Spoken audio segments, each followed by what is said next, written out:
पवित्र श्रीमद् भागवत गीता, पवित्र चारों वेद, पवित्र कुरान शरीफ, पवित्र बाइबल, पवित्र गुरु ग्रंथ साहिब, पवित्र कबीर साहिब की वाणी में छुपे हुए गूढ़ रहस्य अर्थात तत्व को जानने के लिए कृपया अवश्य सुनिए जगत गुरु तत्वदर्शी संत रामपाल जी महाराज के मंगल प्रवचन। ये दास आपको पहचान चुका है, आप किसी और को बहका सकते हो, इस दास को नहीं। हे भगवान, आपने कैसा रंग लगा रखा है, एक बार जाकर देखो दाता। आपके दर्शन के लिए अभिलाषी थे लोग और कह रहे कौन है वो ऐसा महापुरुष जिसने इतना सुंदर भंडारा किया है, दर्शन तो दे एक बार। हे परमात्मा, एक बार चलिए आप, दरवाजा खोलो दाता, अपने दास पर दया करो। तब कबीर साहब ने कहा खोल दे रविदास, तो बात सारी ठीक होगी। सिकंदर लोधी ने दंडवत प्रणाम किया चरणों में मुकुट समेत और कबीर साहब से प्रार्थना विनय की, तो परमात्मा ने स्वीकार की उनकी प्रार्थना और चल पड़े। जो ही कबीर साहब कुटिया से बाहर निकले, आसमान से फूलों की वर्षा होने लगी भगवान के ऊपर। और रविदास जी को और कबीर साहब को सिकंदर लोधी ने अपने ही हाथी की अंबारी में बैठा लिया ऊपर। रविदास जी चंवर कर रहे थे भगवान कबीर साहब के ऊपर, तो सिकंदर लोधी ने कहा कि भक्त, आप तो रोज ही सेवा करते हो, दास को सेवा का मौका दो। दिल्ली का बादशाह भगवान के ऊपर एक सेवादार की तरह चंवर कर रहा है और सिकंदर कबीर साहब बैठे हैं, रविदास जी उसी ऊपर बैठे हाथी के उस अंबारी में। और हाथी पूरे मेले में प्रवेश कर जाता है। सब पूछ रहे हैं कबीर कौन है, कहने के वो सिकंदर लोधी राजा जिस पर चंवर कर रहा है, ये परमात्मा है, ये है वो कबीर जी। सारे मेले में घूमी का पुण्यात्मा फिर आगे वहां पर जहां परमात्मा दूसरे रूप में बैठे थे, केशव रूप में। और वहां जब परमात्मा कबीर जी हाथी से नीचे उतरकर टेंट में प्रवेश करने लगे, तो अपने आप एक पलंग आया सतलोक से, सफेद, और सफेद उसके ऊपर वर्ष आसन बिछ गया। चारों तरफ हीरे पन्ने जड़े हुए उसकी जैसे गोटे पे में कोया करे ऐसे लग गए चारों तरफ, देखते ही देखते। और परमात्मा उस पर विराजमान हो गए। टेंट को चारों तरफ से खुलवा दिया और कम से कम कहते हैं 24 घंटे तक परमात्मा और दूसरे रूप में बैठे केशव, उन दोनों की आपस में वार्ता हुई और लाखों लोगों ने सत्संग सुने भगवान के। वो तो बहाना था, उसके बच्चे हैं, वो सबका पालन वही करता है। भंडारा काशी में कर लेते, घर घर में खिलाना उसी ने है। और उसके बहाने उनको इकट्ठा करना था, क्योंकि परमात्मा के लिए जो निकले हैं साधु संत भक्त, जो कहीं आश्रम में रह रहे हैं या घर पे भक्ति करते हैं, वो भक्त हैं और परमात्मा उनको खोज रहा है, लेकिन ये मिसगाइड किए हुए संत उनको गुमराह रखते हैं। तो वहां परमात्मा ने एक तीर से कई शिकार कर दिए, अपना सामर्थ्य दिखाया।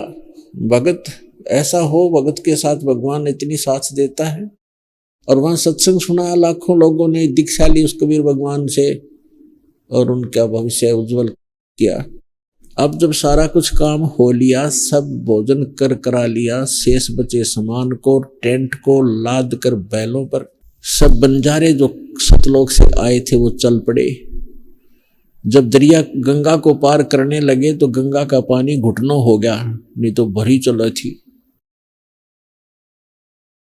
सब पार हो गए।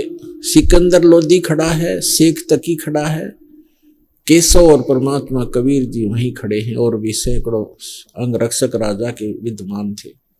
अब उधर से क्या होता है कि थोड़ी देर के बाद सिकंदर लोधी ने कहा कि केशव आप जाओ, आपके बैल बहुत दूर चले गए होंगे, फिर लेट हो जाओगे, वो जा चुके हैं। जब थोड़ी ही देर हुई थी, जब देखा सामने दरिया के ऊपर खड़े दिखाई दे रहा था दूर तक का 9 लाख बैल, कोई थोड़े नहीं होते।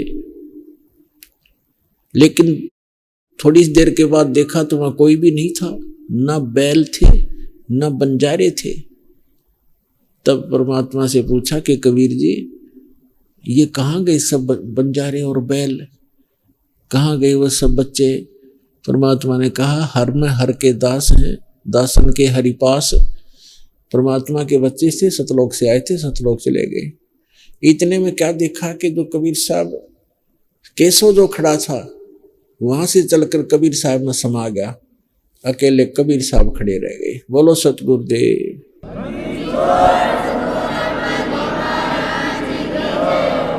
तो पुण्यात्माओं यहाँ परमात्मा कहते हैं साईं इतना दीजिए जिसमें कुटुंब समावे, और हम भी भूखे ना रहे अतिथि ना भूखा जाए।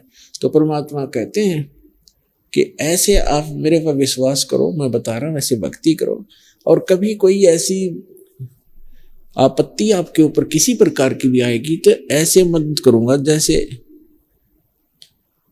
अपने विषय बता रहा है कि जैसे मेरी मदद हुई है, यानी करने वाले तो खुद ही थे, तो आपको भी मैं इतना साथ दूंगा। तो यहां वो सिकंदर शेख तकी क्या कहता है कि ऐसे ऐसे भंडारे हम 100 कर दें। राजा के घर में कोई कमी है क्या? जिसने क्या किया है, राजा के पंप लगावे। तो यहां परमात्मा कहते हैं कि कोई कहे जग जोनार करी है, कोई कहे महोछा, और बड़े बड़ाई करा करे गाली का डोछा। एक तो महोछा होता है, जैसे किसी का माता पिता मृत्यु हो जाए, उसको फिर ये पंडित गुरु लोग बताया करते हैं इतने कपड़े ला, इतना फलाना कर, इतना फलाना कर, वहां जाकर ऐसे ब्राह्मण जमा दे। कहते हैं उनके लिए वो मजबूरी में फॉर्मेलिटी सी करता है कि ये करनी पड़ेंगी, इतने कपड़े खराब शराब से 500 लाने पड़ेंगे, उसको तो कहते हैं महोछा। और एक होती जगजोनार, जो खुशी में, जैसे किसी का लड़का हो जाता था तो वो अपनी मर्द खुशी तो खुले हाथ से पैसा लगाता था, तो उसको जौनार बोलते थे। तो यहाँ गरीबदास जी कह रहे हैं कि उस भंडारे में जो अच्छी आत्मा थी वो तो यूं कह रहे थे कि ऐसा भंडारा कभी देखा ना सुना, जो वस्तु मांग रहे हाजिर हो जाती है, 5 मिनट के अंदर सब चीज उपलब्ध हो रही है। ओहो ऐसा भंडारा, ये तो जौनार की है, जौनार। और शेख तकी कहे इसने क्या किया, तो महोछा किया, महोछा। तो यहाँ कहते हैं परमात्मा कि कोई कहे जग जौनार की है और कोई कहे महोछा, बड़े बड़ाई करा करे और गाली का डोछा। तो शेख तकी तो ओछा आदमी था, उसने तो बकवाद ही करनी थी।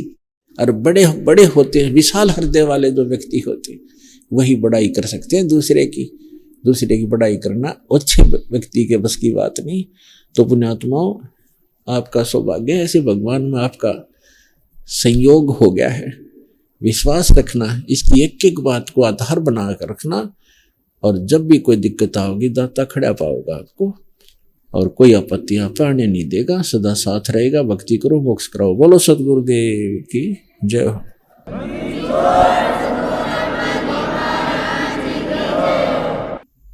परम पिता परमात्मा पूर्ण ब्रह्म, सारी सृष्टि के रचनहार, कुल मालिक कबीर देव, कबीर साहब, कबीर परमेश्वर जी की असीम रजा से आप चंद आत्माएं परमात्मा के दरबार में उपस्थित हुए। भक्ति मुक्ति के दाता सतगुरु, भटकत प्राणी फिरंदा, उस साहिब के हुक्म बिना नहीं तरवर पात हिलंदा। उस परमात्मा की रजा के बिना एक वृक्ष का पत्ता भी नहीं हिलता। उसी परमेश्वर की रजा से, उसी की कृपा से आप सत्संग में पहुंच पाए हो। अन्यथा आज के इस कलयुग में किसी व्यक्ति को चैन नहीं, एक पल का टाइम नहीं, अपनी ही रोजी रोटी के लिए दिन रात इस अनमोल जीवन को लगाए रखता है। होता वही है जो उसके प्रारब्ध में, किस्मत में लिखा हुआ होता है, प्राप्त वही होता है। लेकिन सत्संग के बिना ज्ञान नहीं होता, और ज्ञान के बिना फिर परमात्मा की तड़फ नहीं बनती।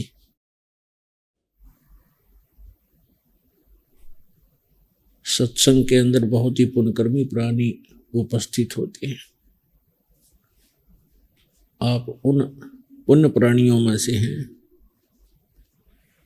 आप उन पुण्यभागी प्राणियों में से हैं जिनके ऊपर परमात्मा की असीम कृपा है। आपको वो स्थान मिला, आपको वो ज्ञान मिला, आपको वो भगवान मिला जिसके लिए हम अभी तक तड़फ रहे थे। ऋषि मुनियों ने सारा जीवन न्यौछावर कर दिए, राजाओं ने राज भी त्याग दिए, जंगल में जाकर भक्ति के लिए सारा जीवन लगा दिया, लेकिन ये वस्तु उनको नहीं मिली जो आज आपको सहज में प्राप्त हो रही है। धन्य है आप और धन्य है आपके माता पिता जिनसे आपका जन्म हुआ, क्योंकि अच्छी आत्माओं का जन्म अच्छे ही माता पिता से होता है। तो पुण्यात्माओं, सौ शुक्र मनाया करो परम पिता परमेश्वर कबीर जी का कि हे दाता आपने कैसे दया करी, हम अज्ञानियों को ज्ञान दिया, पापियों का पाप नाश करने का विधि बताई, तरीका बताया। हमने युगों युगों से अपने इस अंतःकरण रूपी चोले को मैल से, गंध से, पापों से सान रखा है, ढक रखा है, इस पर बहुत पाप लथेड़ रखे। अभी तक हमें इन पापों का नाश करने का जो साधन था वो प्राप्त नहीं हुआ था।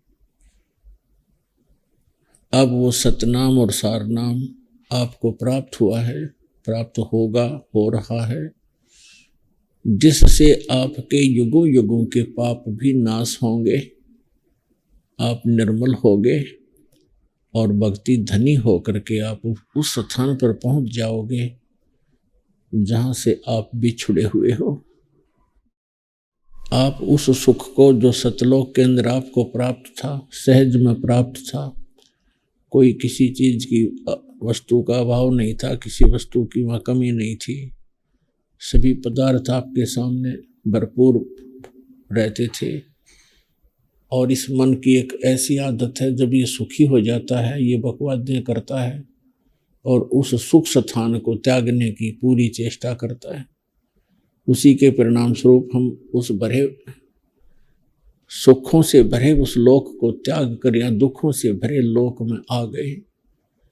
आम के बगीचे को छोड़कर हम बबूल के वन में घुस गए और बबूल के वन में अब हम आम ढूंढ रहे हैं।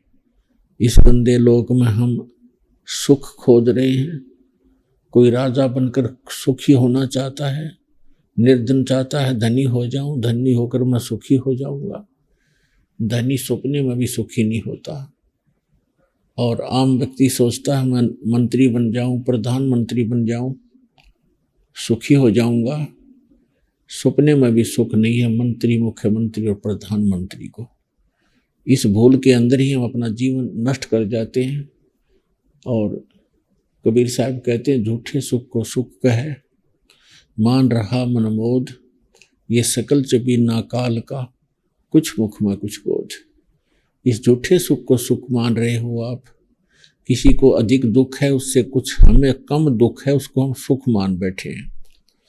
उदाहरण के लिए, जैसे एक व्यक्ति का एक पुत्र मृत्यु को प्राप्त हुआ, उसके 3 पुत्र थे, 2 शेष बच गए। बुरी तरह रो रहा था, टक्कर मार रहा था। शोक व्यक्त करने के लिए बहुत से व्यक्ति आ रहे थे। शोक व्यक्त करने वालों में से एक व्यक्ति ऐसा था जिसका एक ही पुत्र था और वो भी कुछ समय पहले मृत्यु को प्राप्त हो चुका था। तो अन्य सांत्वना देने वालों ने बताया कि देख भाई, इस व्यक्ति को देखकर ही तू कुछ संतोष कर ले। आपके तो 2 पुत्र शेष बचे हुए हैं, एक ही की मृत्यु हुई है और देखिएगा ये एक ही पुत्र था और उसकी भी मृत्यु होगी, इसने भी संतोष करना पड़ा। तो उस व्यक्ति को कुछ राहत मिली, रोना बंद कर दिया कि ये सोचकर कि इससे तो मैं सुखी हूं, क्योंकि मेरे 2 पुत्र तो शेष बचे हैं, इसका इकलौता ही पुत्र था, वही मृत्यु को प्राप्त हुआ। तो यहां परमात्मा कहते हैं हम थोड़े से दुख को, थोड़े दुख को सुख मान रहे हैं अन्य की तुलना में। यदि हम थोड़े दुखी हैं तो हम इसको सुख मान बैठे कि मैं इससे तो मैं सुखी हूं, तो ये सुख नहीं है, ये तो विकल्प है कि और कोई तरीका नहीं हमारे पास, हमारी मजबूरी है इस तरह अपना मन रटने की। इसका विकल्प ये है कि परमात्मा का नाम जपो, सत्य भक्ति करो, भगवान से डरो, पापों से डर कर रहो, किसी की आत्मा मत दुखाओ, क्योंकि आत्मा परमात्मा का अंश है और आत्मा किसी की दुखी होती है तो भगवान दुखी होते हैं। तो इसलिए मनसा वाचा कर्मणा, कभी भी किसी की आत्मा को कष्ट नहीं पहुंचाना चाहिए। संभव हो सके तो राहत दे, और नहीं राहत देने की नीयत है, किसी को सुख नहीं दे सकते तो दुख देना कभी मत सोचो, सपने में भी ना सोचो। इसलिए सत्संग में आकर के आपको ज्ञान दिया जाता है, समाधान बताया जाता है, भगवान बताया जाता है, उस सच्चा नाम बताया जाता है, जिससे आपका मोक्ष होगा। पुण्यात्मा, जिस लोक में आप रह रहे हो, यो लोक काल भगवान का लोक है। अभी तक आपको ज्ञान था ही नहीं। भगवान की भक्ति की तरफ में कोई पूजा कर रहा था, कोई कर रहा था। जहां हम जाते थे वहां लाखों का समूह होता था। हनुमान जी के गए, बालाजी गए, वहां पर भी ऐसे ही, वैष्णो देवी पर गए, वहां पर भी सब ऐसे ही लाखों की संख्या में। अन्य किसी भी तीर्थ धाम पर जाते हैं, कई हजारों की संख्या में श्रद्धालु वहां श्रद्धा से गए हुए होते हैं। तो हम सभी ये सोच लेते हैं कि जो इतने व्यक्ति यहाँ आ रहे हैं तो ये साधना बिल्कुल सही ही है, इसलिए हमें कोई ऑब्जेक्शन बना नहीं। तो अब पता चला इस परमात्मा के दिए हुए ज्ञान से, उस तत्व ज्ञान से जो गॉड गिवन है, वो यथार्थ ज्ञान है। वो चाहे हमें अपने पुराने ज्ञान के विपरीत लगे, लेकिन वो सत्य है। हमने असत्य ग्रहण किया हुआ है, इसलिए सत्य भी कुछ दिनों के लिए हमें सुहाता नहीं, अच्छा नहीं लगता। इसका तरीका यही है कि बार बार उस सत्य को सुने। असत्य ज्ञान हमने बहुत सुन लिया, इसलिए हमारे हृदय में समा चुका है, कोई ऑब्जेक्शन रहा नहीं। तो इस तत्व ज्ञान को भी, सत्य ज्ञान को भी बार बार सुनेंगे तो पुराना जो रंग है वो समाप्त हो जाएगा, नया रंग चढ़ जाएगा। और ये सत्य है, ये कभी मिटने वाला नहीं है। वो असत्य था, उसका नाश जल्दी हो जाता है, असत्य जल्दी नष्ट हो जाता है।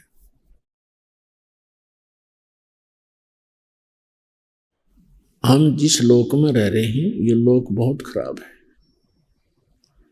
और आपको अब पता चलेगा इस परमात्मा के तत्व ज्ञान की रोशनी से कि सचमुच ये लोक ठीक नहीं है, ये रहने के लायक तो है ही नहीं, लेकिन मजबूरी है, हमारी व्यवस्था है, हम इससे कहीं जा भी नहीं सकते। हम बांध ऐसे रखे, कर्मों के संस्कार जोड़ के ऐसे रस्से बना दिए जिनका बाहर से कोई दिखाई नहीं देते और अंदर से मजबूती से जकड़े हुए हैं। इनके आधार से ही हम चल रहे हैं। कोई आज किसी भी रूप में कहीं जन्मा है, मनुष्य है या पशु पक्षी है, ये कर्मों के बंधन से बंधे हुए हैं। और जब तक ये कर्मों के बंधन हमारे समाप्त नहीं होंगे, हम इस काल की कैद से निकल नहीं सकते। इस काल की कैद से निकालने के लिए स्वयं परमात्मा आते हैं, हमें यथार्थ ज्ञान देना चाहते हैं, लेकिन हम अज्ञान से इतने परिपूर्ण होते हैं कि हमारे जो धर्म गुरु होते हैं वो भी इतने ही अज्ञानी होते हैं और जिस कारण से हम परमात्मा को पहचान नहीं पाते, क्योंकि हम कोई भी ज्ञान कहीं से सुनते हैं अपने ज्ञान के विपरीत, उसके समाधान के लिए हम अपने गुरुजी के पास जाते हैं, और गुरुजी को वही ज्ञान है जो उसने हमें बता रखा है। उसको यदि आप अन्य ज्ञान सुनाओगे कि मैंने ऐसे सुना है, तो वो तुरंत मना करेगा कि ऐसा कोई ज्ञान नहीं है, वो सब झूठ बोल रहे हैं। अब शिष्य के पास विकल्प नहीं, गुरुजी ने बोल दिया तो ठीक है, ये सही कह रहे होंगे। तो यही कारण रहा कि आज तक हम अपने भगवान से और इस तत्व ज्ञान से अपरिचित और वंचित रहे। अब परमात्मा ने दया करी, सतगुरु आए दया करी, ऐसे दीन दयाल, बंदी छोड़ वृत्तास का, जठरगनी प्रतिपाल। सतगुरु आए दया करी, ऐसे दीन दयाल, और बंदी छोड़ वृद्धतास का, जठरगनी प्रतिपाल।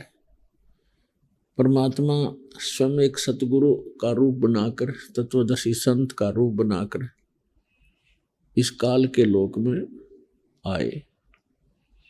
सतगुरु आए दया करी, ऐसे दीन दयाल, ऐसे दीन दयाल, और बंदी छोड़ वृत्तास का। बंदी छोड़ का क्या अर्थ होता है? अमर करूं सतलोक पठाऊं, तात बंदी छोड़ कहाऊं। काल के इन संस्कारों को, काल के कर्म बंधनों को काट देने वाला, छुड़वा देने वाला बंदी छोड़ कहलाता है, बंधनों से छुटवाने वाला।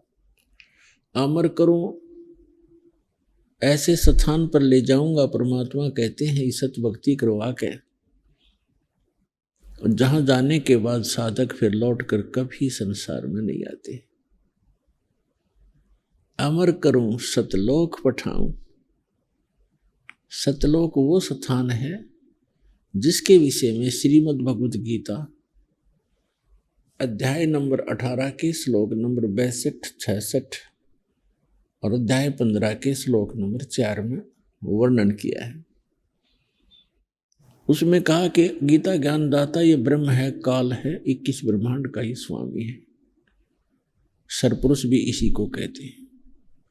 ये स्वयं कहता है कि अर्जुन तू सर्वभाव से उस परमेश्वर की शरण में जा, यानी गीता ज्ञानदाता से अन्य है वो भगवान। और ये श्री कृष्ण जी में प्रवेश करके गीता का ज्ञान ये काल भगवान बोल रहा है कि अर्जुन तू सर्वभाव से उस परमेश्वर की शरण में जा, उसकी कृपा से ही तू परम शांति को और सनातन परम धाम को प्राप्त होगा। सनातन शाश्वतम स्थानम, सदा रहने वाला स्थान जिसका कभी नाश नहीं होता, अविनाशी स्थान, हम उसको सत्यलोक कहते हैं। सत्यलोक, अविनाशी स्थान।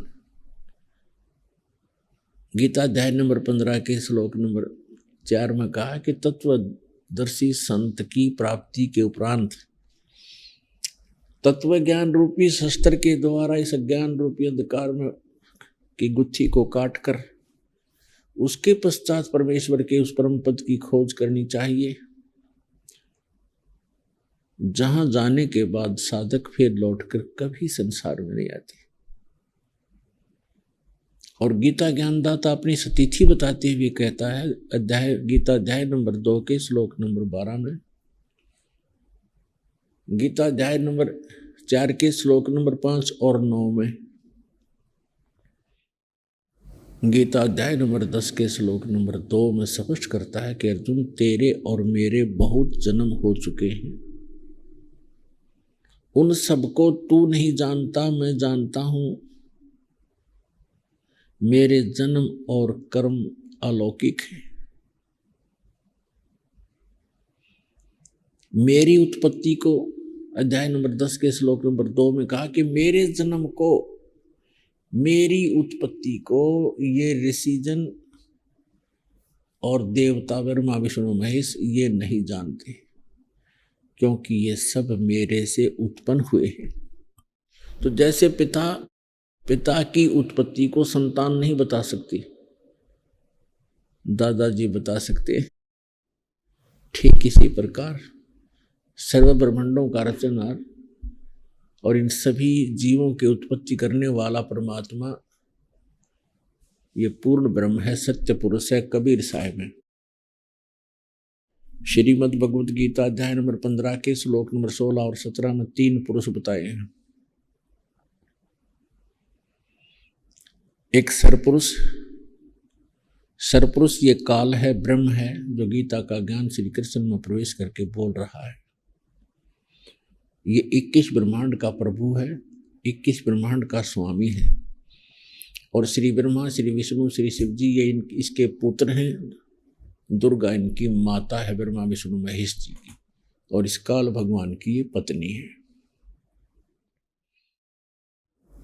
और ब्रह्मा जी रजगुण है, विष्णु जी सतगुण और शिव जी तमगुण है। और ये केवल 3 लोकों के स्वामी हैं, पृथ्वी लोक, पाताल लोक और स्वर्ग लोक। इन 3 लोकों पर एक एक विभाग के अपने अपने गुण के मालिक हैं।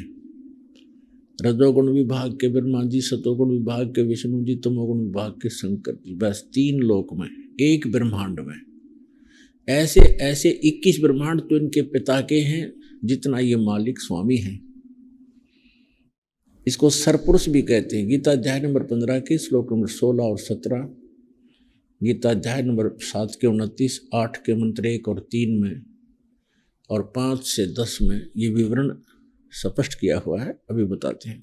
गीता अध्याय नंबर 15 के श्लोक नंबर 16 में 3 पुरुष हैं। पुरुष माने प्रभु, स्वामी। एक सरपुरुष है, ये 21 ब्रह्मांड का स्वामी है। दूसरा अक्षर पुरुष है, जिसको परब्रह्म भी कहते हैं। ये इसको अक्षर ब्रह्म भी कहते हैं, अक्षर पुरुष भी कहते हैं। ऐसे ही सरपुरुष जो काल है, इसको सर ब्रह्म भी कहते हैं, किस ब्रह्मांड का स्वामी। और परम अक्षर पुरुष, परम अक्षर ब्रह्म, ये परब्रह्म कहो और अक्षर पुरुष कहो, ये 7 शंख ब्रह्मांड का स्वामी है। 7 नील पद्म शंख, ये इतना स्वामी है। और ये दोनों सरपुरुष और अक्षर पुरुष तथा इनके अंतर्गत जितने प्राणी हैं, ये सभी नासवान हैं। जीव आत्मा तो किसी की नहीं मरती, वो तो विषय अलग है। इसलिए गीता अध्याय नंबर 15 के श्लोक नंबर 17 में तुरंत कहा है कि अर्जुन, उत्तम पुरुष है तू अन्य, परमात्मा इति उदारते। ये लोक तरगम अविश्य विवर्ती अवैश्वर है। तुरंत कहा है कि इन दोनों से, सरपुरुष से और अक्षर पुरुष से कोई और है, अन्य है, जो उत्तम पुरुष है, पुरुषोत्तम, श्रेष्ठ परमात्मा, श्रेष्ठ प्रभु। और परमात्मा इति उदारते हैं, उसको परमात्मा कहा जाता है। परमात्मा की जो परिभाषा होती है, परम माने श्रेष्ठ, आत्मा माने आत्मा। तो श्रेष्ठ आत्मा वही होता है जो किसी को कभी दुख ना दे, केवल सुख ही सुख दे, उसको परमात्मा कहते हैं। तो हम गलती से यहाँ के भगवान इस सरपुरुष को भी परमात्मा कहते हैं। परमात्मा माने हमसे उत्तम है, श्रेष्ठ है, तगड़ा है, बलवान है, इसलिए इसको परमात्मा मानना हमारी मजबूरी बन गई, पर वास्तव में ये परमात्मा नहीं है। सरपुरुष ऐसे अक्षर पुरुष, ये भी परमात्मा नहीं है। परमात्मा केवल एक ही है, परम अक्षर पुरुष, परम अक्षर ब्रह्म, जो सारी सृष्टि का रचनहार है, सब का उत्पत्ति करता है और सतलोक में रहता है। वहाँ से गति करके आता है, अच्छी आत्माओं को मिलता है, उनको ज्ञान देते हैं भगवान, और फिर सतलोक से परिचित करा के उनको अपना गवाह बनाकर छोड़ जाते हैं। उन महापुरुषों का ज्ञान और सभी सदग्रंथों में प्रमाण एक जैसे हैं, तो फिर हमने भगवान पहचानने में आसानी बहुत हो जाती है। तो गीता अध्याय नंबर 15 के श्लोक नंबर 17 में स्पष्ट किया है कि उत्तम पुरुष तु अन्य परमात्मा इति उदाहरत है। और ये लोग तरमावैश्य विवर्ती अवैश्वर, जो तीनों लोकों में प्रवेश करके सबका धारण पोषण करता है। जैसे गीता अध्याय नंबर 15 के श्लोक नंबर 1 से 4 में है कि ऊपर को जड़ और नीचे को तीनों गुण रूपी शाखा वाला ये उल्टा लटका हुआ संसार रूपी पीपल का वृक्ष जानो। और जो व्यक्ति, जो संत इसके सभी विभागों से परिचित है, वो तत्वदर्शी संत है।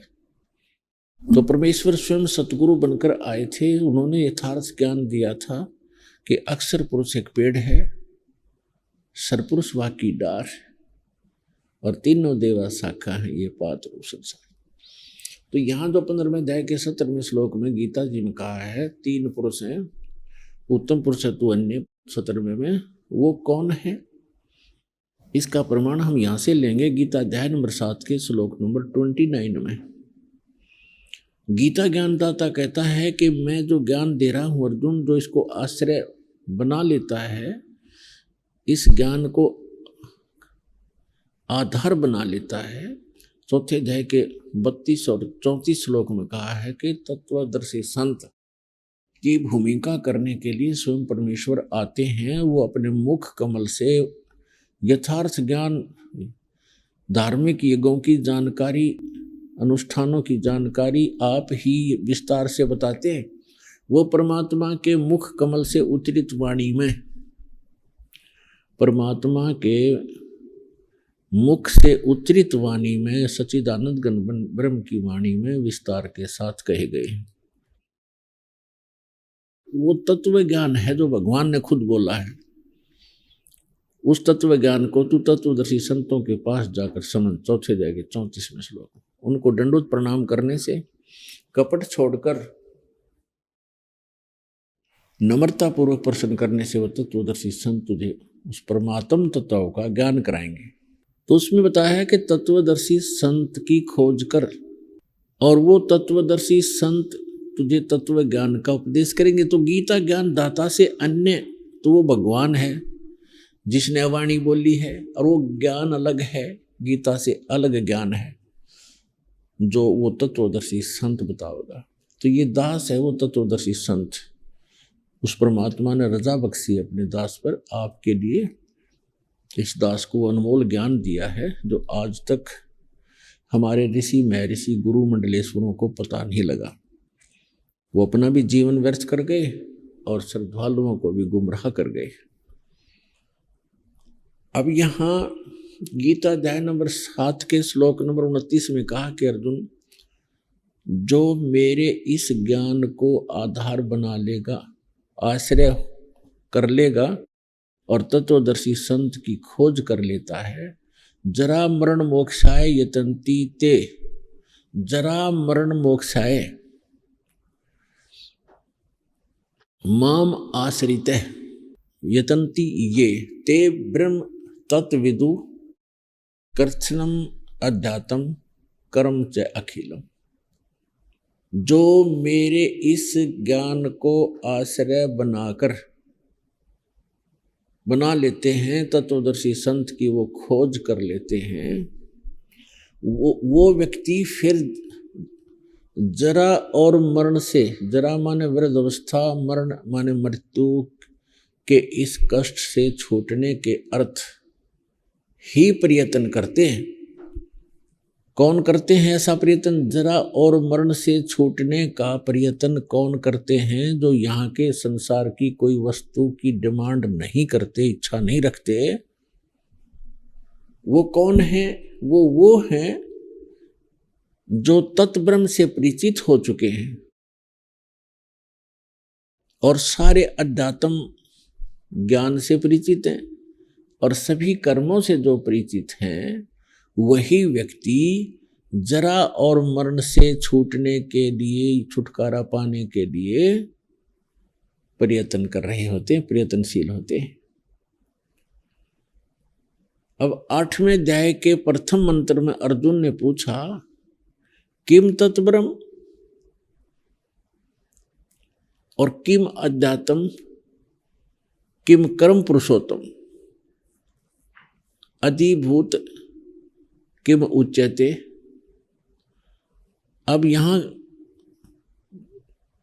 अर्जुन ने गीता ज्ञानदाता से पूछा कि जिस तत्ब्रह्म के बारे में आपने 7वें अध्याय के 29वें श्लोक में कहा है कि जो व्यक्ति जरा और मरण से, जरा माने बुढ़ापा, वृद्धावस्था का कष्ट और मरण माने मृत्यु से छूटने का जो प्रयत्न कर रहे हैं, वे उस तत्ब्रह्म से परिचित हो चुके हैं और सारे अध्यात्म से परिचित हो चुके हैं और सभी कर्मों को वो जान चुके हैं।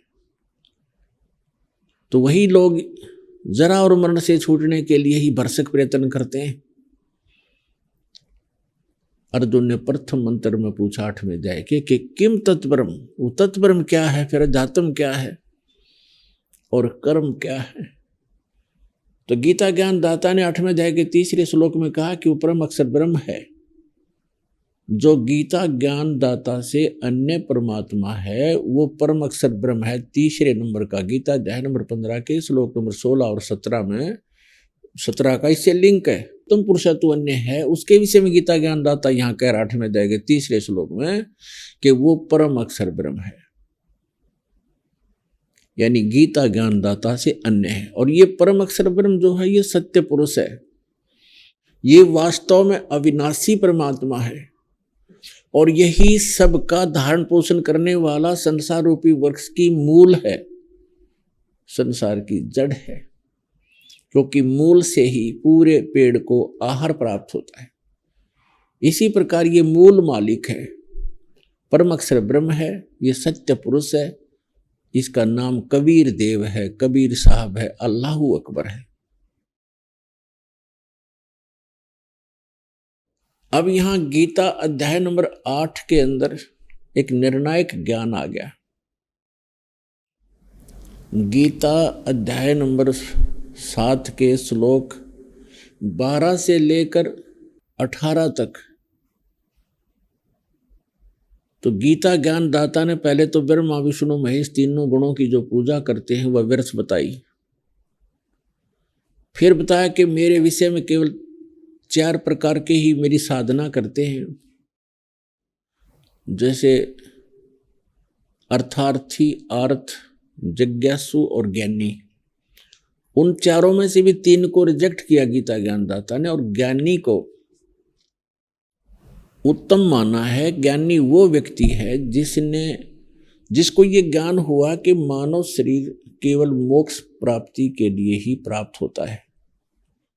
दूसरा, उसको ये ज्ञान होता है कि पूर्ण संत और पूर्ण परमात्मा से मोक्ष संभव है।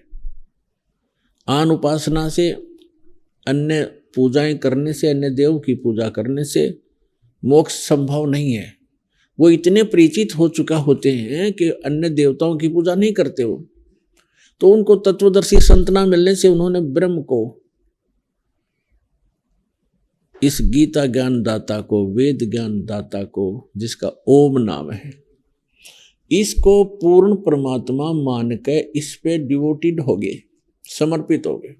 अब गीता ज्ञान दाता 7वें अध्याय 18वें श्लोक में कहता, 7वें अध्याय के में 18वें श्लोक में कहा कि ज्ञानी आत्मा है तो उदार, क्योंकि इन्होंने परमात्मा पाने के लिए अपने जीवन भी नुच्छार कर दिया, आन उपासना छोड़ दी और एकमात्र परमात्मा के लिए ही जीवन समर्पित कर दिया। लेकिन तत्वदर्शी संत की प्राप्ति ना होने से ये मेरे वाली अनुत्तम घटिया व्यर्थ की साधना में ही आस्थित हैं, क्योंकि इनको तत्वदर्शी संत नहीं मिला। 7वें अध्याय के 19वें श्लोक में गीता ज्ञानदाता कहता, बहुनाम जन्मानाम अन्ते ज्ञानवान माम प्रपद्ये। बहुत ही जन्मों के किसी अंत के जन्म में ये कोई ज्ञानी व्यक्ति मेरी भक्ति करता ना, तो नीचे के आन उपासना देवी देवताओं में उलझे रहते हैं। और ये बताने वाला वासुदेव सर्वमिति स महात्मा सुदुर्लभ है। ये ज्ञान देने वाला महात्मा तो बड़ी मुश्किल से मिलेगा अर्जुन, कि वासुदेव ही सब कुछ है। वासुदेव की परिभाषा से भी हम परिचित नहीं थे पुण्यात्मा। हम श्री कृष्ण जी को वासुदेव मान रहे थे, और हमारी दूसरी अज्ञानता ये थी कि हम श्री कृष्ण जी को गीता ज्ञान दाता मान रहे थे। यदि गीता ज्ञान दाता माने तो ये 7वें अध्याय के 19वें श्लोक में वो ये कहता है कि वासुदेव सर्वम। वो वासुदेव कौन हुआ जिसके विषय में फिर कृष्ण बोल रहा है? यह भी बुद्धि हमारी काम नहीं कर रही थी, क्योंकि हम बालक थे, तत्व ज्ञानहीन थे। तो यहां क्या बताया है कि ये गीता ज्ञान दाता काल बोलता है श्री कृष्ण में प्रवेश करके। ये कह रहा है, ये गीता ज्ञान दाता जो है ये स्वयं 7वें अध्याय के 19वें श्लोक में कहता है कि वासुदेव सर्वमिति स महात्मा सुदुर्लभ है। अब वासुदेव का अर्थ है जो सबके ऊपर जिसकी सत्ता हो, और ऑल कंट्रोलर। जैसे अभी आपको बता कि ब्रह्मा विष्णु महेश तो केवल एक ब्रह्मांड में 3 लोकों में एक विभाग के मालिक हैं, प्रभु हैं, स्वामी हैं। इनका पिता सरपुरुष जिसको काल भगवान कहते हैं, ये 21 ब्रह्मांड का प्रभु है, सर्वव्यापक नहीं है, सबके ऊपर मालिक नहीं है, वासुदेव नहीं है। न ये ब्रह्मा विष्णु महेश वासुदेव हैं। और जो अक्षर पुरुष है वो 7 संग ब्रह्मांड का स्वामी है, वो भी वासुदेव नहीं है, उसकी भी सबके ऊपर वास नहीं है, सबके ऊपर उसका निवास नहीं है, सबका मालिक नहीं है। तो ये जो तीसरे नंबर के जो सरपुरुष, अक्षर पुरुष और परम अक्षर पुरुष, ये तीसरे नंबर के जो परम अक्षर ब्रह्म है, परम अक्षर पुरुष हैं, ये है वो परमात्मा, ये वासुदेव है। यही पूजा के योग्य है, यही पाप नाशक है, यही सब ब्रह्मांडों की उत्पत्ति करता है। तो ये बताया 7वें अध्याय के 19वें श्लोक में कि वासुदेव सर्वमिति, वासुदेव ही सब कुछ है, यही इष्ट रूप में पूज्य है, यही सब का उत्पत्ति करता है, और यही जीव के सब प्रारब्ध के पापों का नाश करने वाला है, और सर्व सुखदायी भगवान है, पूर्ण मोक्षदायक है। तो ये बताने वाला महात्मा बड़ी मुश्किल से मिलेगा कि वासुदेव सर्वमिति, बस वासुदेव ही सब कुछ है। इति माने यह बताने वाला महात्मा सुदुर्लभ है। तो पुण्यात्मा वो सुलभ कर दिया है परमात्मा ने आपके समक्ष। ये दास वो वासुदेव की जानकारी रखने वाला संत दास बैठा है। पूरे विश्व में ये ज्ञान किसी के पास नहीं है। अब इसका लाभ उठाओ।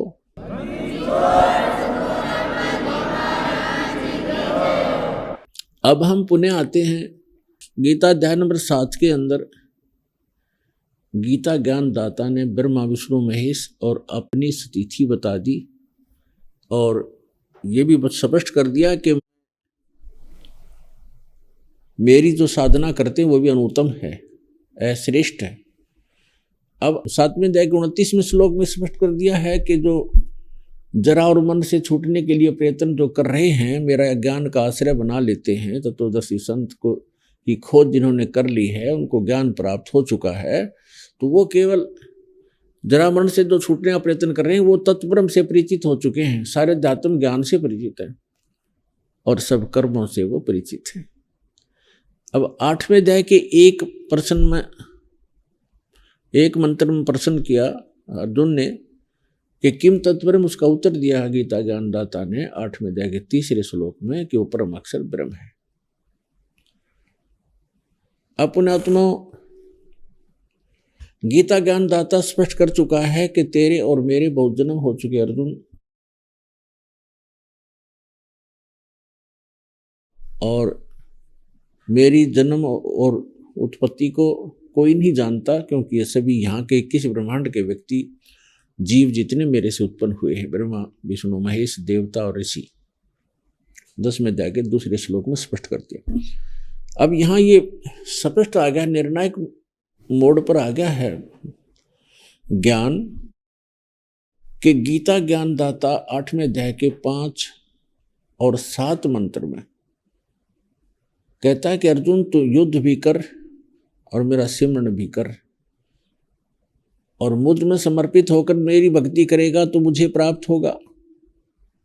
लेकिन जन्म मृत्यु तेरी भी रहेगी, मेरी भी रहेगी, शाश्वत स्थान नहीं मिल सकता। 15वें अध्याय के 4 श्लोक में कहा है कि जहाँ परमेश्वर के उस परम पद की खोज करनी चाहिए जहाँ जाने के बाद साधक फिर लौटकर कभी संसार में नहीं आते। और जिस परमेश्वर ने सब ब्रह्मांडों की रचना की है केवल उसी की भक्ति करो, गीता ज्ञानदाता कहता है। तो उसमें लिखा है कि जो वहां जाने के बाद उस परमात्मा की भक्ति करने वाले पुनः लौटकर संसार में कभी नहीं आते, उनका जन्म मृत्यु नहीं होता। तो ये जो वास्तविक मोक्ष है, तो ये गीता ज्ञानदाता स्पष्ट कर रहा है कि मेरी भक्ति से नहीं हो सकता। 8वें अध्याय के 13वें श्लोक में गीता के अंदर गीता ज्ञानदाता कहता है ओम इति एकाक्षरम ब्रह्म व्यवहारण माम अनुसमरण ये परियाति तजनदेहम स याति परमाम गतिम। मुझ ब्रह्म का केवल एक ओम अक्षर है, नथिंग एल्स, इसके अतिरिक्त कुछ नहीं। और जो अंतिम श्वास तक सिमरन करता हुआ, इसका जाप करता हुआ शरीर छोड़कर जाता है तो ओम से मिलने वाली ब्रह्म गति प्राप्त होती है। ओम से कौन सी ब्रह्म गति प्राप्त होती है? ब्रह्मलोक प्राप्त होता है। श्री देवी भागवत यानी देवी पुराण के अंदर हिमालय को ज्ञान देते समय देवी जी कहती हैं स्वयं के हिमालय राजा एक ब्रह्म का जाप कर, ओम उसका नाम है, ओम को पाना उद्देश्य रख और सब बातों को छोड़ दे, मेरी पूजा भी मत कर, ओम का जाप कर और उस ब्रह्म को पाने की इच्छा रख, तेरा कल्याण होगा और तू उस परमात्मा को ब्रह्म को पा जाएगा। और वो है ब्रह्म, ब्रह्मलोक रूपी दिव्य आकाश में रहता है। अर्थात ओम नाम का जाप करने वाला ब्रह्म की साधना कर रहा है, वो ब्रह्मलोक में रहता है, तो उसको ब्रह्मलोक प्राप्ति हो जाएगी। गीता अध्याय नंबर 8 के श्लोक नंबर 16 में कहा है कि ब्रह्मलोक में गए हुए प्राणी भी पुनरावृत्ति के अंदर है अर्जुन, उनका भी जन्म मृत्यु सदा बना रहेगा। तो यहाँ गीता ज्ञानदाता 8वें अध्याय के 5 और 7 में कहता है कि अर्जुन तू युद्ध भी कर, मेरा सिमरन भी कर, मेरी भक्ति करेगा तो युद्ध करना पड़ेगा, शांति नहीं हो सकती। जहां युद्ध वहां शांति कहाँ? अब 18वें अध्याय के 62वें श्लोक में गीता अध्याय नंबर 15 के 4 में, 18वें अध्याय के 62वें श्लोक में, 18वें अध्याय के 66वें श्लोक में गीता ज्ञानदाता कहता है कि तू सर्वभाव से उस परमेश्वर की शरण में जा, परम अक्षर ब्रह्म की शरण में। उस परमात्मा की कृपा से तू परम शांति को और सनातन परम धाम को प्राप्त होगा और उस स्थान को प्राप्त कर जाएगा जहां जाने के बाद साधक कभी लौटकर संसार में नहीं आते। उसकी भक्ति विधि कहाँ बताइए? 17वें अध्याय के 23वें श्लोक में ओम तत्सत इति निर्देश ब्रह्मणा तिर्वेद समर्थ ब्राह्मणा तेन वेदा च यज्ञा च विहिता पुरा। यहाँ ब्रह्म ने कार्य किया सचिदानंद घन ब्रह्म यानी परम अक्षर ब्रह्म के पाने का 3 मंत्र के जाप का निर्देश है। निर्देश मीन फाइनल, अग्रम अग्रम कोई शेष नहीं, इसके अतिरिक्त ये निर्देश है, डायरेक्शन है। अब उसके विषय में ऑप्शन छोड़ दिया है कि ओम तो सीधा सरपुरुष का मंत्र है, ब्रह्म का। आइए अब हम उन श्रद्धालुओं के अनुभव जानते हैं जो जगत गुरु तत्वदर्शी संत रामपाल जी महाराज जी से दीक्षा प्राप्त कर चुके हैं तथा उनके द्वारा बताए गए भक्ति मार्ग पर चल रहे हैं। नमस्कार सर। नमस्कार सर जी। सर क्या नाम है आपका? सर जी मेरा नाम तरुण दास है। तरुण जी आप कहाँ से हैं? सर जी मैं ग्राम इटार, तहसील खैरागढ़, जिला राजनांदगांव, छत्तीसगढ़ से हूँ। तरुण जी क्या काम करते हैं आप? सर जी मैं ग्राम पंचायत सचिव हूँ। तरुण जी संत रामपाल जी महाराज से नाम दीक्षा लेने से पहले आप क्या भक्ति साधनाएं करते थे? सर जी मैं सदगुरु रामपाल जी महाराज जी की शरण में आने से पहले दामा खैरा पंथ से जुड़ा हुआ था और उसके साथ ही साथ मैं तंत्र मंत्र जादू टोना से प्रभावित होने के कारण हनुमान जी की भी साधना किया करता था और हफ्ते में 2-2 3-3 उपवास रहा करता था। सर, जैसा कि आपने बताया कि आप दामाखेड़ा पंथ से जुड़े हुए थे, दामाखेड़ा पंथ वाले भी कबीर साहब जी को मानते हैं और संत रामपाल जी महाराज भी कबीर साहब जी को मानते हैं। फिर आप दामाखेड़ा पंथ को छोड़कर संत रामपाल जी महाराज के पंथ में क्यों आए, क्या कारण रहा? दामाखेड़ा पंथ में सर जी कबीर साहब जी को सिर्फ सदगुरु मानते हैं। जो संत रामपाल जी महाराज जी है वो चारों धर्मों में परमात्मा कबीर साहब जी को बताते हैं, उसमें कि कबीर साहब ही सबका सृजनहार है, सबका पालनहार है। इसलिए हमने संत रामपाल जी महाराज जी के शरण ग्रहण की। सर, संत रामपाल जी महाराज से जुड़ने के बाद आपको क्या लाभ मिले? सर जी, संत रामपाल जी महाराज जी के शरण में जुड़ने के बाद हमें सबसे पहले तो ये लाभ हुआ सर जी कि हमें वैदिक अनुसार से सच्ची भक्ति मिली, जिसके कारण हमें तंत्र मंत्र से छुटकारा मिला। हमारा परिवार अभी वर्तमान में सुखी है और भूत प्रेत की समस्या में इतनी परेशान था कि मेरे माँ, मेरे पिताजी और स्वयं मैं एक ही घर में काम करने वाला हूँ। और गांव देहात में यह है भगत जी की जलन की प्रवृत्ति होती है, इस कारण से मेरे परिवार पर जादू टोना का असर बहुत था। मैं महीने 2 महीने 3 महीने में तांत्रिकों के पास जाता था, कुछ दिन वो ठीक रहते थे, इसके बाद फिर जस का तस वैसी ही जो व्याधि थी हमें घेरे ही रहता था। इस कारण मैं मानसिक परेशानी से बहुत परेशान रहता था। ये समस्या जो है मैं 8 से 10 साल इसको झेला हूँ मैं। इसके बाद में भगत जी मैं सदगुरु रामपाल जी महाराज जी के जो चैनल है साधना चैनल में एक दिन कार्यक्रम देखते देखते परम संत सदगुरु रामपाल जी महाराज जी बता रहे हैं कि ये जो कबीर परमात्मा है सबका सृजनहार है, सबका पालनहार है। और परमात्मा सदगुरु रामपाल जी महाराज जो कहते हैं कि जब लेगी हंसा हमरे आना, काल लगे ना तेरा बाणा। यह सुनकर मैं सदगुरु रामपाल जी महाराज जी की शरण में गया ताकि मेरे जो परिवार की ये जो समस्या है ये सब दूर हो सके। और सदगुरु रामपाल जी महाराज बताते हैं कि यदि कबीर शरण में आने से, भक्ति मर्यादा पूर्वक भक्ति करने से हंस की 101 पीढ़ी मैं पार कर दूंगा। ये परमात्मा की वाणी है और हम आज परमात्मा की भक्ति करते हुए हमारे परिवार बहुत सुखी जीवन व्यतीत कर रहे हैं। दूसरा लाभ यह है भगत जी की 24 अप्रैल 2019 को मैं अपने ड्यूटी से आया।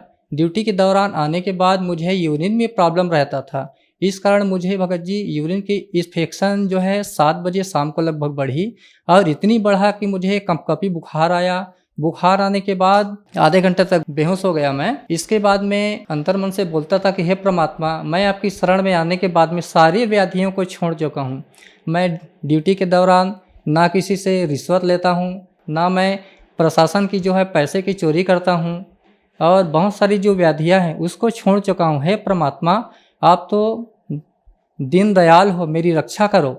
ऐसे करके मैं अंतर्मन से परमात्मा की गुहार लगाया तो परमात्मा जो है वो सफ़ेद प्रकाश पुंज में आकर मेरी रक्षा किया और मैं थोड़ा सा ठीक हुआ। ठीक होने के बाद में मुझे लगा कि मैं अब थोड़ा सा ठीक हो रहा हूँ। जाके मैं परमात्मा के चरणों में दंडवत प्रणाम किया और अमृत जल पीने के बाद में भगत जी मेरी जो स्थिति है उसमें सुधार आया। अगला लाभ है भगत जी, मेरे जो पिताजी है वो वृद्धावस्था में हैं, लगभग उनकी उम्र है 78 ईयर। और वो एक दिन अपनी कुर्सी में बैठा हुआ था और अचानक से उसको पैरालिसिस जैसा हो गया, वो कुर्सी से गिर गया।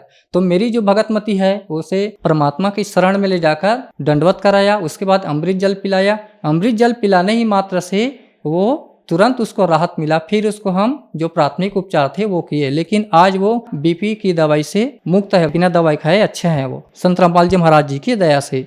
और अगला लाभ जो यह है भगत जी की हमारे गांव में पानी की समस्या बहुत रहती है, तो हमारे आसपास वाले लोग जो है बहुत जो गहरे हैं वो बोर खनवाते हैं 280-300 के आसपास। लेकिन हमने संत रामपाल जी महाराज जी से प्रार्थना लगाई कि गुरुजी हमें पानी की तकलीफ बहुत है और हमें बोर खनाने की आवश्यकता है। तो परमात्मा ने आदेश दिया कि बेटा आप बोर खनन करवा सकते हो।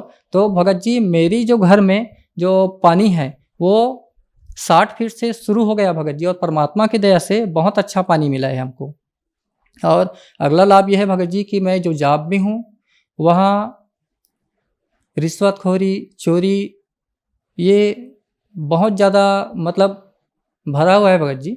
तो इसमें से परमात्मा जी के पास मैंने अरदास लगाया कि परमात्मा जो मैं विभाग में हूँ, पंचायत विभाग में, यहाँ बिना रिश्वत लिए, कमीशन लिए लोग काम नहीं करते। तो परमात्मा बोले कि बेटा आप किसी से कुछ मत लो, आप अपने लिए मत लो, जो कर रहा है वो भरेंगे। तो मैं भगत जी 2015 से रिश्वत लेना, चोरी करना ये सब बंद कर दिया हूँ। मैं पहले भी वैसा नहीं लेता था, लेकिन कोई दे देते थे, इस कारण से मैं परेशान रहता था। सदगुरु रामपाल जी महाराज जी कहते हैं कि चोरी करना बेटा एक जहर के कण के समान है। यदि जो कोई चोरी करता है या रिश्वत लेता है, लेकर अपने परिवार को खिलाता है, वो अपने परिवार को जहर खिला रहा है। इसलिए बेटा कभी ऐसा काम मत करना। तो सर जी हमने ये सब काम बंद कर दिए हैं और हमारा परिवार जो है आज परमात्मा सदगुरु रामपाल जी महाराज जी की दया से सुखी है। सर, संत रामपाल जी महाराज से नाम दीक्षा लेने के बाद आपको बहुत सारे लाभ मिले। सर, आप एक पढ़े लिखे व्यक्ति हैं और ग्राम सचिव के पद पर कार्यरत हैं। और संत रामपाल जी महाराज के बारे में ये भी कहा जाता है कि उनसे श्रद्धालु अंधश्रद्धा के तहत जुड़ते हैं। तो क्या ये बातें सही हैं? नहीं सर जी, संत रामपाल जी महाराज जी के शरण में जो जाते हैं वो पूरे ज्ञान को समझ के जाते हैं। मैं स्वयं भगत जी सदगुरु रामपाल जी महाराज जी की शरण में आने से पहले कबीर जी को मानते थे, लेकिन मैं एक दिन चैनल में गुरु जी को देखा कि कबीर साहब को तो परमात्मा बता रहे हैं और सभी में प्रमाण दिखा रहे हैं। तो मैं भी पढ़ा लिखा हूँ, अपने वेदों में देखा, तो मैं पढ़ लिख के गया हूँ। और जो यहाँ भी आते हैं सदगुरु रामपाल जी महाराज जी की शरण में, पढ़ा लिखा हुआ आदमी आते हैं। मेरी भी पहचान वाले हैं, वकील है, पुलिस है, बटालियन में हैं। ये सब मेरे भाई लोग सब पढ़े लिखे हैं, सभी ग्रंथों में मिलान करते हैं। ये सभी लोग प्रमाण देखकर ही सदगुरु रामपाल जी महाराज जी के शरण में आए हैं। सर, बहुत सारे कबीर पंथी अभी भी दावा खेड़ा पंथ में जुड़े हुए हैं, उनके लिए आप क्या कहना चाहेंगे? सर, मैं जो दामा खेड़ा पंथ में जुड़ा हुआ है वो भी परमात्मा के अंश धर्मदास जी के वंशज है, लेकिन कबीर सागर में कहा गया है परमात्मा कबीर जी द्वारा कि छठे जो पीढ़ी आएगी उसमें बेटा काल घुस जाएगा। इस कारण से वहाँ के जो कबीर सागर में भी उन लोग तोड़ मड़ोड़ कर दिए हैं। दामा खेड़ा वाले जो लोग हैं सर जी, वेदों के विपरीत, कबीर साहब के वाणी के विपरीत नाच गाना, चुंडन मुंडन करवाते हैं। ये सब कबीर साहब जी के वाणी के विपरीत है। परमात्मा कबीर साहब जी कहते हैं, मूड मुड़ाए हरि मिले तो सब कोई लय मुड़ाए, बार बार के मूड़ते भेड़ न बैकुंठ जाए। और समाजों में भी यह प्रचलित है भगत जी कि सर जी की जो भी कोई आदमी ख़त्म हो जाता है तो मूड मुड़वाते हैं, और मूड नहीं मुड़वाए तो छुआ नहीं उतरते हैं। दामा खेड़ा पंथ में जो लोग जुड़े हुए हैं, मैं उन लोगों से ये कहना चाहता हूँ कि आप लोग शिक्षित हैं, पढ़े लिखे हुए हैं, आप लोग प्रमाणों को मिलाइए। मिलाने के बाद में आप तर्क कीजिए क्या सही है क्या गलत है। उसके बाद में आप लोग को पता चल जाएगा कि संत रामपाल जी महाराज जो ज्ञान बता रहे हैं या कबीर साहब जी के वाणी के अनुरूप है, और इसी कारण उनके जो भक्तों को 100% लाभ प्राप्त हो रहा है। संत रामपाल जी महाराज से नाम दीक्षा कैसे ली जा सकती है? परम संत गुरु रामपाल जी महाराज जी से नाम दीक्षा इस प्रकार ले सकते हैं भगत जी कि विभिन्न चैनलों में कार्यक्रम आती है, उसके नीचे पट्टी फ्लैश होते रहते हैं, उसमें जो नंबर आते रहते हैं उसमें फ़ोन लगाकर अपने जिला राज्य का पता कर सकते हैं कि कहाँ नामदान केंद्र है। वहाँ जाके सदगुरु रामपाल जी महाराज जी से नाम दीक्षा ले सकते हैं। धन्यवाद सर। सत साहेब।